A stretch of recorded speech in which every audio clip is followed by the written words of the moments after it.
Welcome to Dad Gives Advice. My name is Orestes, and in this video I want to give some very basic and generic advice about investing in index funds. Before getting started, I want to remind everyone that I'm going to be talking about what a generic investor might do at different stages of their life with regard to index funds. And this is not specific advice that should be taken by any one individual. This is just for informational purposes only. Before taking any action, you should seek the personalized advice of a financial professional called an investment advisor. And you should check out my video on investment advisors to determine which type is the best for you to pick. When I was younger, I rushed into investing with individual stocks and I got very mixed results. And I found out about index funds much later in life, and I wish I had found out about them sooner because I think I would have done better overall and better in the long run with them. Most of the information in this video is predicated on two things or two facts. One is that most fund managers do not beat the indexes.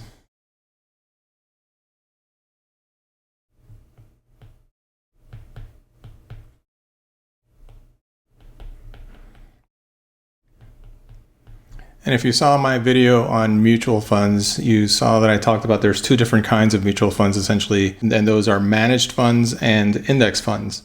And managed funds are those that are actively managed by professionals in the industry that their goal is to try to pick stocks to outperform the indexes. They actually measure their performance against the indexes. The main index that they measure themselves against, especially if they are a growth fund, is an S&P 500 index. So they are going to compare themselves against the S&P 500 index to see how well they did with their stock picks in their fund. Now, sometimes fund managers will beat the index in the short term, like in less than a year period, or maybe somewhere in like the 2 to 3 year time frame. But beyond that, once you get to the 5, 10, and 15 year and longer phase, they typically do not beat the indexes. Why is that? It's because it's very, very difficult for them to year on year continue to find stocks that are going to do better than how the overall market is performing. And that's what the index tracks, is the overall market. So what happens is many times fund managers will tout very good performance during these periods of time. Let's say like in 6 months or 9 months, or over even a span of a couple of years, they were able to return 40% per year, while the index, let's say, returned something like 25%. And that's great. They did really well. They outperformed the market. But then what happens is they can't really sustain that. And then over the next few years, their performance will drop. They'll say they'll get 2% the next year. Maybe they'll go down minus 5% the year after. And the index will continue to be steady. They'll go 10. It might be 9 here, right? Then they might go down minus 30 when the index only goes down minus 15. And overall, the index will end up doing just better than they will, because it's very, very difficult for them to match it, to match that performance. And so what happens is they will actually, after the performance gets to the point where it starts to look really bad, it was looking really good here, but then it starts to look really bad, they will actually close the fund and open a new fund under a new name, transfer the assets,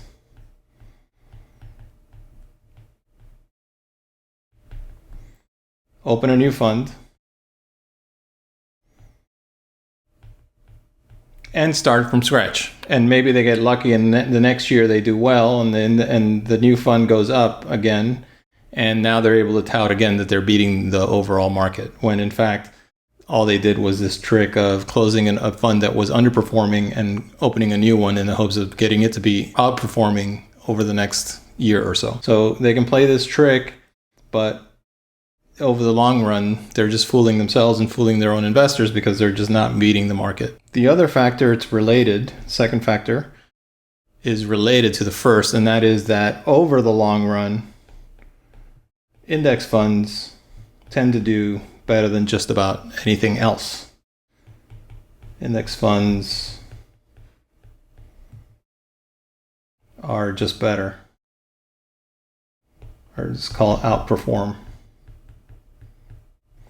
In fact, the S&P 500 index does, over the very long term of several decades, going back to the beginning of the 20th century, it does on average 10.5% per year. And again, over that long period of time, of the period of many, many decades, that's about as good as you're going to do in just about any investment. There are going to be periods when you can do better. Some funds do great during short periods of time, but if you're going to be invested over the long haul, the way to go about it is to go into index funds, because that's going to be your best bet, again, over that long period of time of, let's say, 7 to 10 years or more. You may have heard of a bet that was done by Warren Buffett and a hedge fund manager called Seides back in 2008. They both bet $1 million, and Buffett said he'd put his $1 million into an S&P 500 index fund.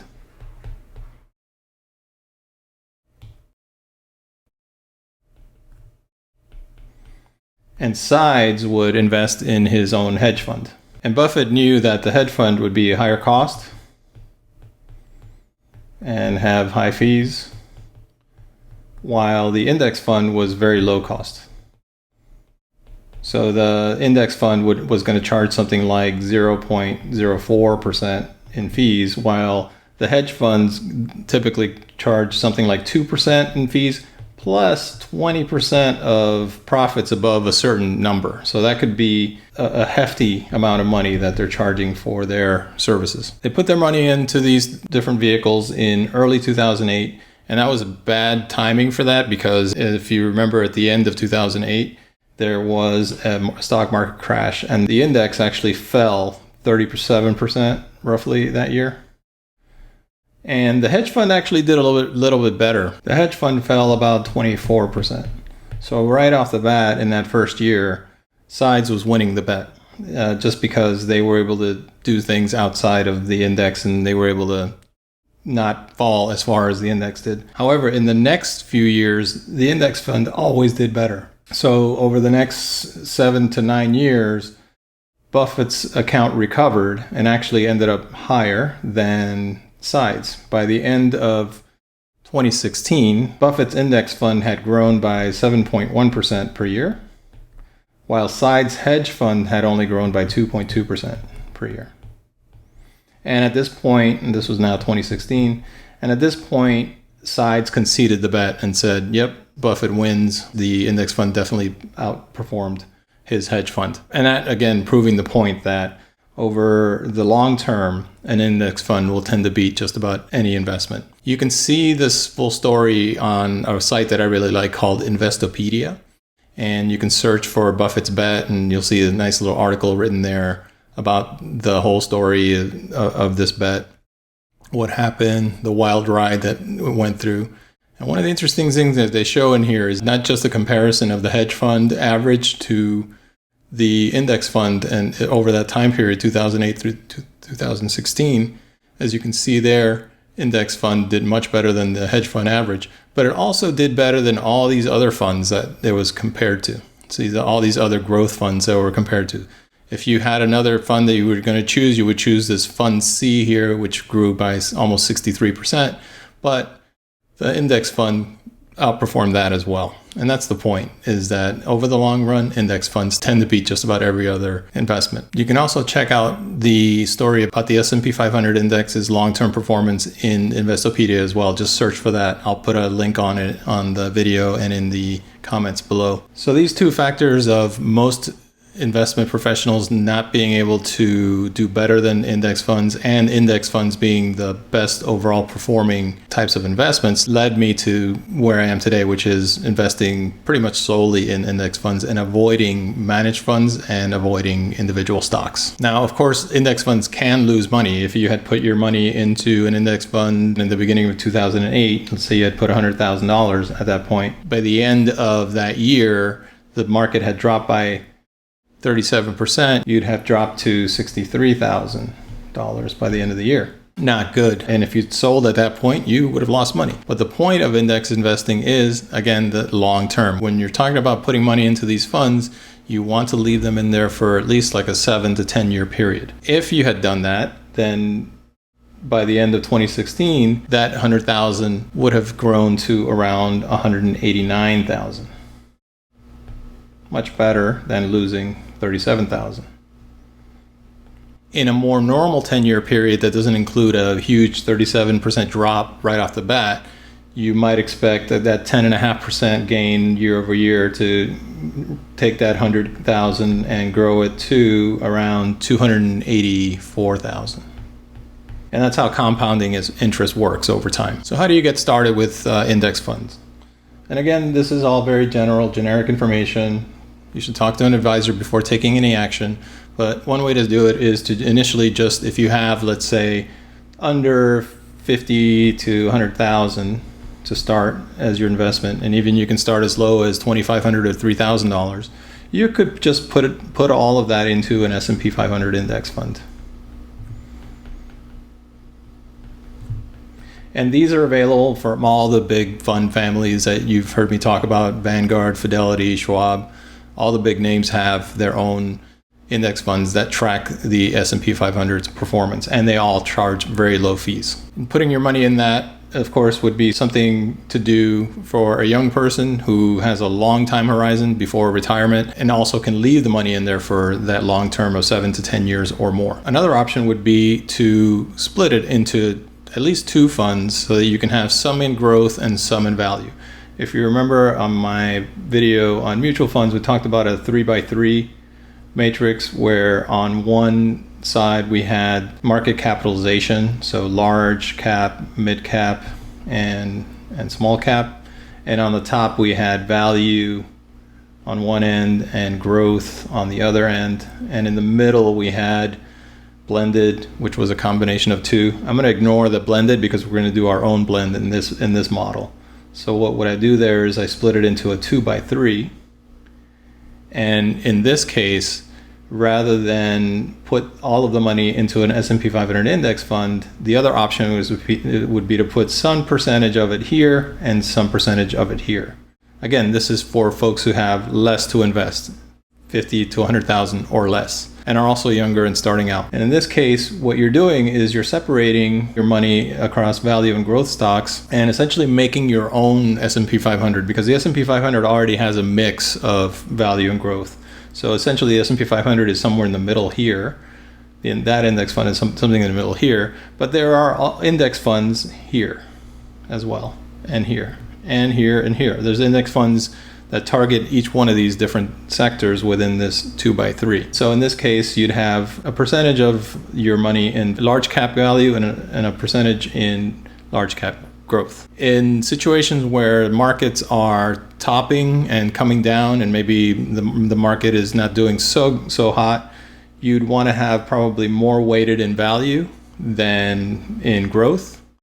And the opposite is true. If markets are at a bottom and they're going up, you'd probably have more weighting in growth than in value. But again, a qualified investment advisor will help you make that decision. These index funds, whether it's this one or a large cap growth or large cap value fund, will have a minimum investment of something like $2,500 to $3,000. So for those smaller amounts, you can get into these funds. As your portfolio gets to like the 150,000 to 250,000 range, then you'd want to start using some of these other sectors in here in this 3x3. So then you'd want to have a percentage in each one of these. You're going to want to have a resulting matrix of US stocks that looks something like some amount in large cap growth, some amount in large cap value, some in mid cap growth, some in mid cap value, some in small cap growth, some in small cap value. And again, a investment advisor can help you decide how to split these up. Typically, you'd have the majority up above here. Let's say, for the sake of argument, 50% of your money up above here, and then the other 50% below in these four categories. But you and your advisor can play around with that and determine how best to set it up so that you're taking advantage of the near-term trends that are going on in the market at the time that you're going in. The important thing is, of course, that over time, let's say every year or so, you're rebalancing. So if you start off with a mix like this, and let's say the large cap funds do really, really well. And at the end of the year, you've got a mix of 60-40 because these guys up here did a lot better. Then you're going to want to rebalance, and you're going to want to sell the winners and buy some of these down here to get it back into balance. You got to be real careful with that though, because in taxable accounts, every time you sell, there is a taxable event. So if you sell a lot of stock and a lot of mutual funds and a lot of shares, resulting in a big capital gain, you will have a large tax consequence as a result. So be careful, check with your advisor and check with your tax professional to make sure that all is going to work out for you. The best way to rebalance is not to sell in this manner, but to add money to it. Remember, when you start investing, you don't have to just put in money and set it and forget it kind of thing. You can keep adding money over time, saving that 20% that I suggested in my budgeting video. And that part of that 20% that you're saving will be used for adding to your investments. So as you add, that's where you go in and rebalance. So you would, in this case, buy more of these down here with money you're adding to the overall account. And when you do that, adding money to rebalance rather than selling, you do not incur a taxable event. As your account gets to, let's say, greater than $250,000, you might want to start to diversify into international funds. And again, you all are using international index funds, and these are all available as well from the same fund families that we've been talking about. And you'll find that there are all these different index fund sectors in the international space as well. There'll be, so let's make sure we call this section international. There'll be large cap growth in international. There'll be large cap value in international. There'll be European stocks indexes, Pacific indexes, emerging markets. And those are smaller countries that are maybe experiencing some significant growth, and small cap international. Right? So just like you were diversifying up here within the US market, you can then now, with more money in your accounts, start to diversify as well within the international markets. And again, the best way to do this is to, as you're adding money to your account, as you're adding more funds to invest in, start entering into these rather than selling from these to buy international. Because when you sell, you might incur a taxable event. By the way, all this trading and selling does not impact non-taxable accounts like IRAs and 401ks. I haven't talked about that, and I'll probably talk about that in a separate video, but if you are doing this kind of investing within an IRA or within a 401k, then you can do a lot more trading and a lot more selling and rebalancing without having to worry about tax consequences, because they're all in non-taxable accounts. As you approach a time when you might need the money for something like buying a house down payment, or paying for kids' college education, or even as you're approaching retirement, you're going to want to shift away from all stocks. So far, all we've talked about is equity funds or stock funds. You're going to want to shift away from that as you get closer to a time when you're actually going to need the money. And so for that, you're going to want to do something called building a cushion. And the cushion involves cash, bond funds, and again, these can also be bond index funds, and mortgage securities funds that we've mentioned before in the mutual fund video. And this is a way for you to take profits off of the stock portion and put them into things that are going to be not as volatile and hopefully hold their value over the shorter term, so that you can park the money there without having to worry about stock market collapses that will impact your overall ability to use the money in a short period of time. And examples of things that you can put money into in this category are things like US Treasuries. These are the things we talked about in the bonds video. US Treasuries, investment grade bonds, corporate or junk bonds,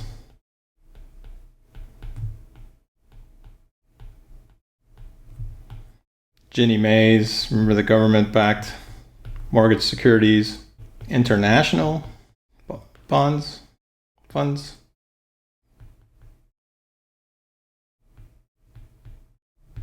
and emerging market bond funds. And again, this cushion is there for you to park the money that you have grown in your stock accounts to the point where you're going to need it in the next couple of years. So if you need something short term, the next 5 to 7 years or less, you start to shift money into the cushion so that if there is a stock market downturn in that short amount of time, you don't have to worry about selling stocks that have gone down or selling stock funds that have gone down. You've got your money in this cushion and you can use that in the short term and leave the money in the stock mutual funds for when the markets recover and let it come back and continue to grow. And so the game is rebalancing over time. And hopefully what happens here is that your stock funds grow. And as they grow, you start to shift money from them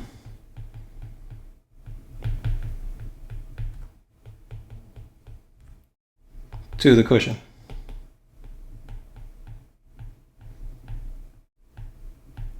So by the time you are in retirement, you've funded the cushion to the point where you can then live off of that money for a good 10 or 15 years.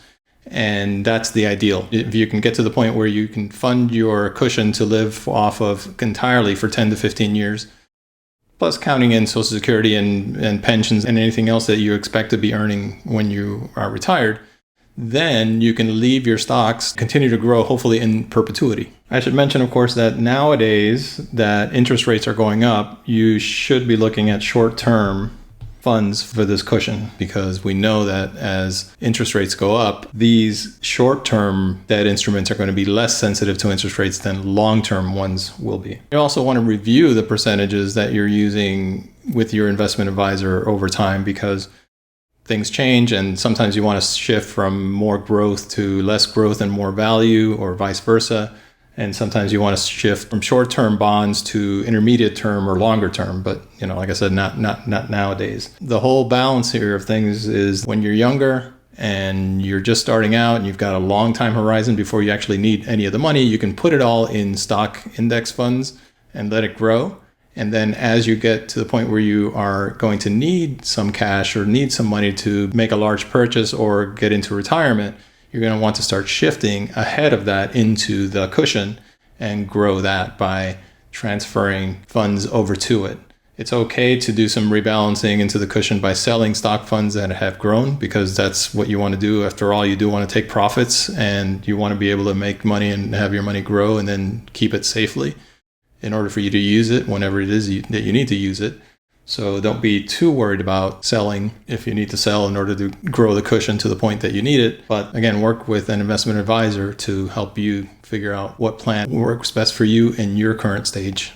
That's what I wanted to cover on index fund investing. Remember that this is very generic information, should not be taken as personal advice to anyone in specific. You should contact your own financial advisor or investment advisor to determine what best to do for your particular situation before taking any action.